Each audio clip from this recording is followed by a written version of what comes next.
તો હેલો દોસ્તો, કેમ છો? સ્વાગત છે તમારું મારી YouTube channel the Chirag education હબમાં. તો ચાલો શરૂ કરીએ કે આગળના વિડીયોમાં આપણે પ્રાગ મૌર્યકાળ વિશે ભણી ચૂક્યા હતા, જેમાં આપણે ધનાનંદ વિશે ભણ્યા, આપણે હર્યક વંશ વિશે ભણ્યા, આપણે શિશુનાગ વંશ વિશે ભણ્યા.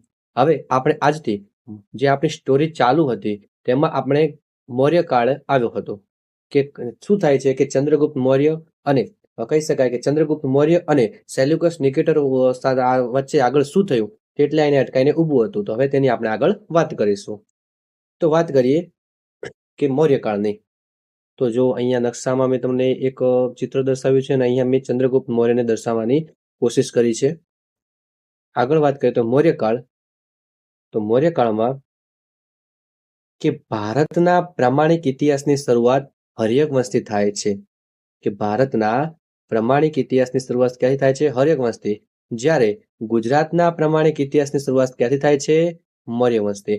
આગળ મેં તમને આકૃતિ દ્વારા પણ એક સમજાવ્યું હતું કે ભારતના પ્રામાણિક ઇતિહાસની શરૂઆત ક્યાંથી થતી હતી? હર્યક વંશથી. જ્યારે ગુજરાતના પ્રામાણિક ઇતિહાસની શરૂઆત ક્યાંથી થાય છે? મૌર્ય વંશથી. કારણ કે મૌર્ય વંશ ના પુરાવા મળે છે, પરંતુ જ્યારે હર્યક વંશનો સમય હતો ને ત્યારે ગુજરાતમાં કોનું શાસન હતું એવા કોઈ આપણને પુરાવા મળતા નથી. આગળ વાત કરીએ તો કે નંદ વંશના છેલ્લા રાજા હોય છે ધનાનંદ. કોણ હોય છે? ધનાનંદ. તેમને હરાવીને મૌર્ય વંશની શરૂઆત કરવામાં આવે છે. આગળના વિડીયોમાં આપણે જોયું કે કેવી રીતે કે જે ચાણક્ય હોય છે, કૌટિલ્ય હોય છે, તે ચંદ્રગુપ્ત મૌર્યને તૈયાર કરે છે અને ધનાનંદને હરાવે છે. મૌર્ય વંશનું રાજ મગધમાં, વર્તમાન જે દક્ષિણ બિહાર આવેલું છે ત્યાં હતું. કે મૌર્ય વંશનું રાજ્ય ક્યાં હતું? મગધમાં. મગધ એટલે કે વર્તમાન શું કહી શકાય? દક્ષિણ બિહાર. કે મગધની રાજધાની પાટલીપુત્ર હતી. મગધની રાજધાની શું હતી? પાટલીપુત્ર. તે સમયમાં મૌર્ય વંશના સુબા કે રાજ્યપાલ વહીવટ ચલાવતા હતા. કે જ્યારે મગધની રાજધાની પાટલીપુત્ર હતી તે સમયમાં કે મૌર્ય વંશના જે સુબા હતા કે જેમને રાજ્યપાલ કહી શકાય તેઓ શું ચલાવતા હતા? વહીવટ. કે આગળ વાત કરીએ તો આપણે કે ચંદ્રગુપ્ત મૌર્ય. તો કે ચંદ્રગુપ્ત મૌર્યની વાત કરીએ તો ઈસવીસન પૂર્વે 345 નેપાળમાં હતા. અને મોરી નામની જાતિમાંથી એવું કહી શકાય કે એવું કહેવામાં આવે છે કે તેઓ છે કે મોરી નામની જે જાતિ પરના હતા, મોરી નામની જાતિના હતા. તેથી પણ કહી શકાય કે આ મૌર્ય વંશ એવું નામ પાડવામાં આવ્યું છે. અને જન્મ ક્યારે થયો હતો? ઈસવીસન પૂર્વે 345 ક્યાં થયો હતો? નેપાળમાં. તેમની પત્નીનું નામ શું હતું?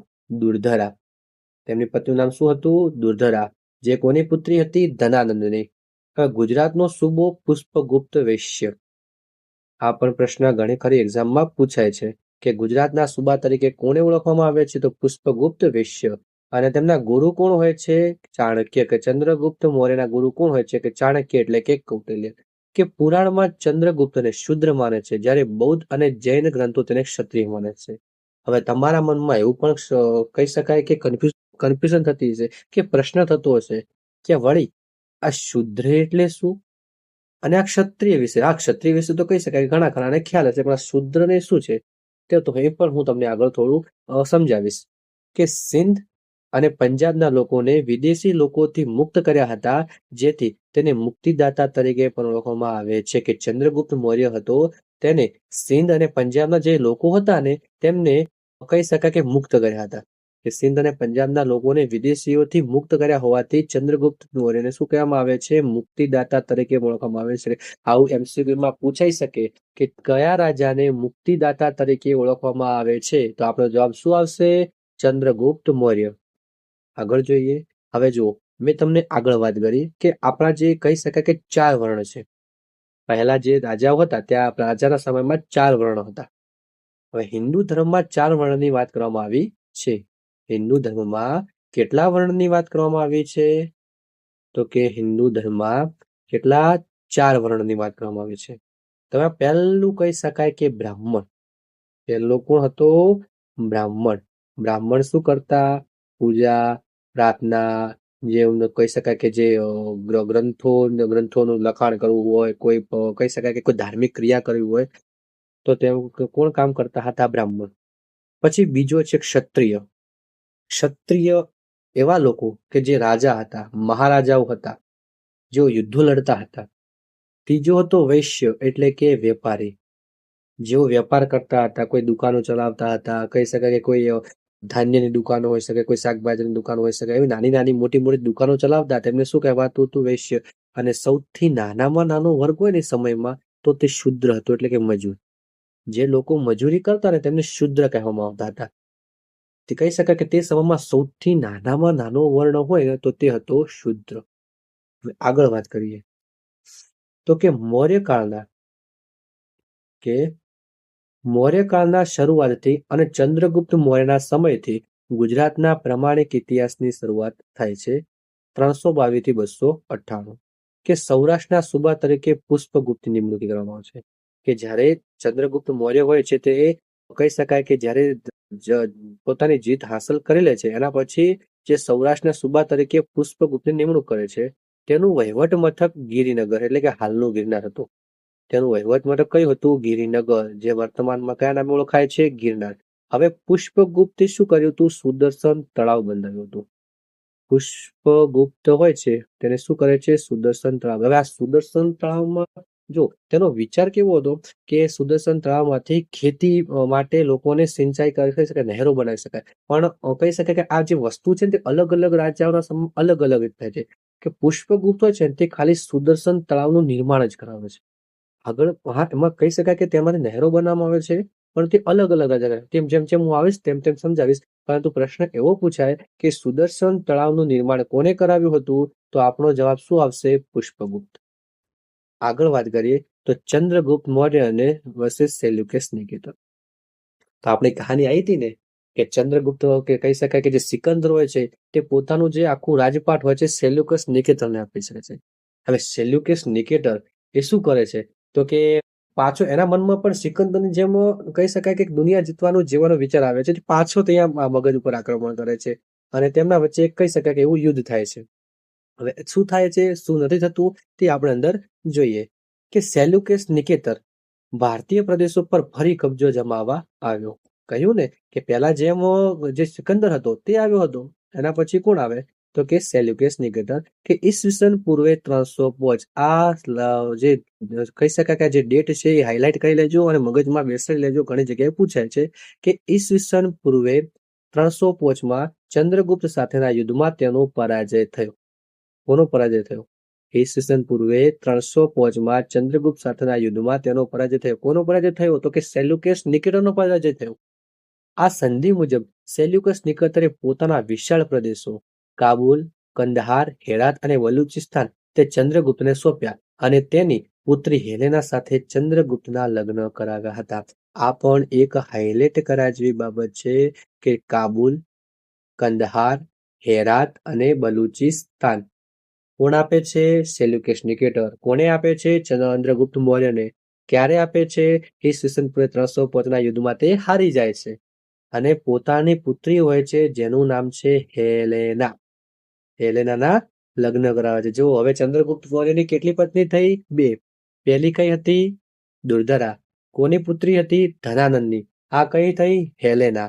કોની પુત્રી થઈ તો કે સેલ્યુકસ નિકેટરની. હવે સેલ્યુકસ નિકેટર છે ને મેગેસ્થનીસ નામના રાજદૂતને નિમણૂક કરે છે. કે જે સેલ્યુકસ નિકેટર હોય છે જ્યારે હેલેનાને પરણાવે છે એના પછી એની સાથે જે મેગેસ્થનીસ નામનું રાજદૂત છે તેમને પણ મોકલી દેવો છે. હવે ચંદ્રગુપ્ત મૌર્ય આપણા કશું કહે કે આપણા ભારતનો. હવે હેલેના છે ક્યાં છે? ગ્રીસની. હવે એને આપણે ભારતની ભાષા આવડે નહીં એટલે કહી શકાય કે મેગેસ્થનીસને હાથે મૂક્યો હશે કે આ વસ્તુ આમ છે, આ વસ્તુ આમ છે, ટ્રાન્સલેટ કરતો હશે. તો કે સેલ્યુકસ નિકેટર મેગેસ્થનીસ નામના રાજદૂતની પણ નિમણૂક કરે છે. આગળ જોઈએ. વિચારો સમય કેવું થતું છે કે ચંદ્રગુપ્ત મૌર્ય છે. ચંદ્રગુપ્ત મૌર્ય અને કહી શકાય કે ચંદ્રગુપ્ત મૌર્યને હેલેનાની ભાષા નહીં આવડતી હોય એટલે હેલેનાને ચંદ્રગુપ્ત મૌર્યની ભાષા નહીં આવડતી હોય. ઘણી ખરી કન્ફ્યુઝન થતી હશે ને સમયે. વિચાર જેવી બાબત છે.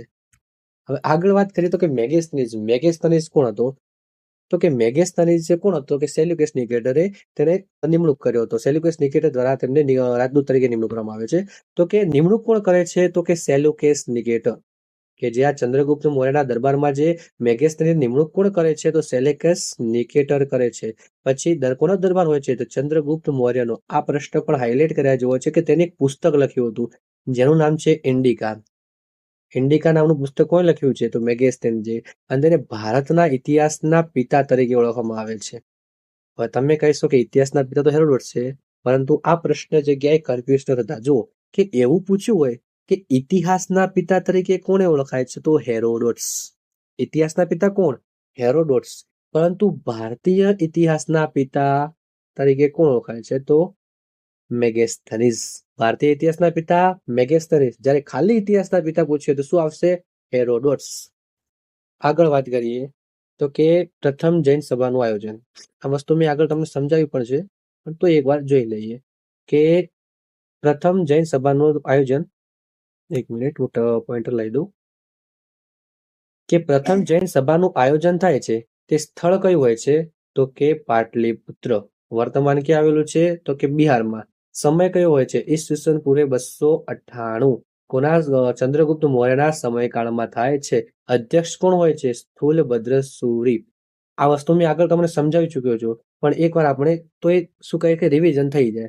પૃષ્ઠભૂમિ કે 12 વર્ષનો ભયંકર દુષ્કાળ પડ્યો હતો. કે એ સમયમાં શું થયું હતું? 12 વર્ષનો ભયંકર દુષ્કાળ પડ્યો હતો.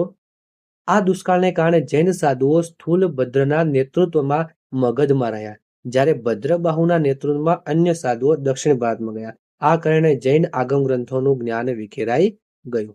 પરિણામ શું આવે છે કે આ સભા બાદ જૈન ધર્મ મુખ્યત્વે 2 સંપ્રદાયમાં વહેંચાઈ ગયો હતો. એક સંપ્રદાય કયો હતો? શ્વેતાંબર. જ્યારે બીજો કયો હતો? દિગંબર. હવે નિધન તો કર્ણાટકના શ્રવણબેલગોળામાં થયું હતું. ક્યાં થયું હતું? કર્ણાટકના શ્રવણબેલગોળામાં. કે ચંદ્રગુપ્ત મૌર્યનું અવસાન ક્યાં થાય છે? ચંદ્રગુપ્ત મૌર્ય કહી શકાય ક્યાં મૃત્યુ પામે છે? તો ક્યાં મૃત્યુ પામે છે?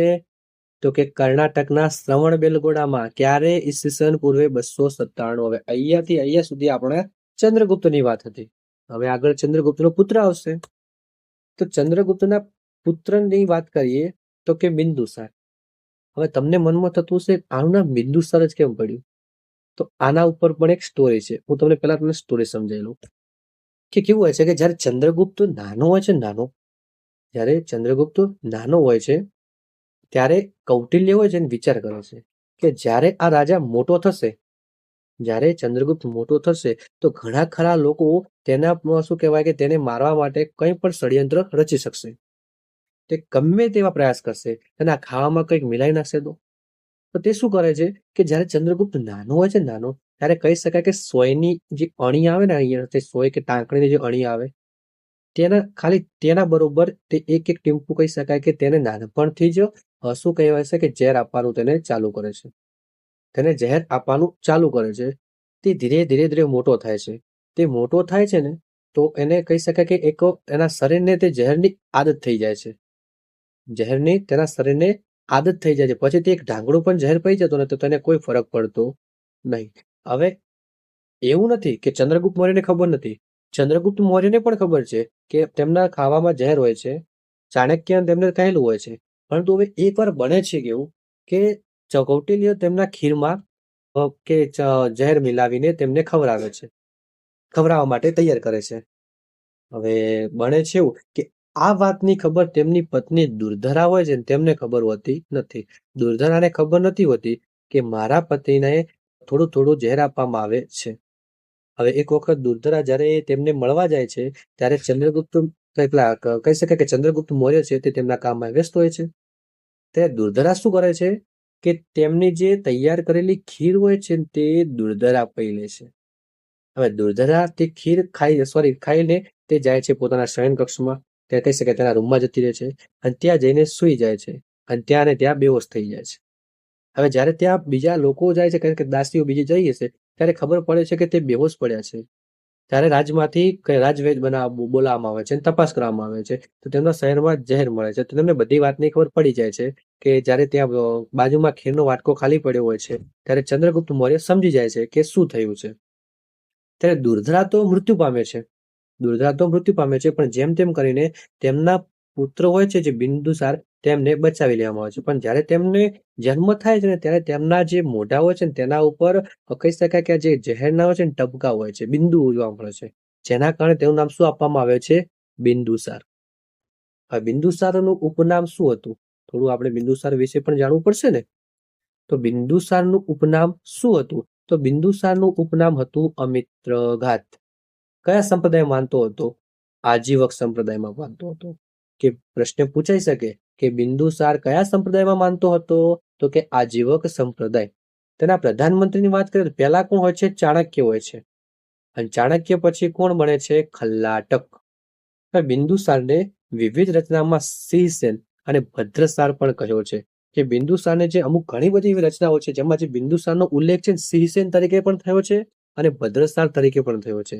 જૈન ગ્રંથ તેને 16 રાજ્યના વિજેતા તરીકે પણ ઓળખાવે છે. કે જૈન ગ્રંથો છે ને તેને 16 રાજ્યના વિજેતા તરીકે ઓળખાવે છે.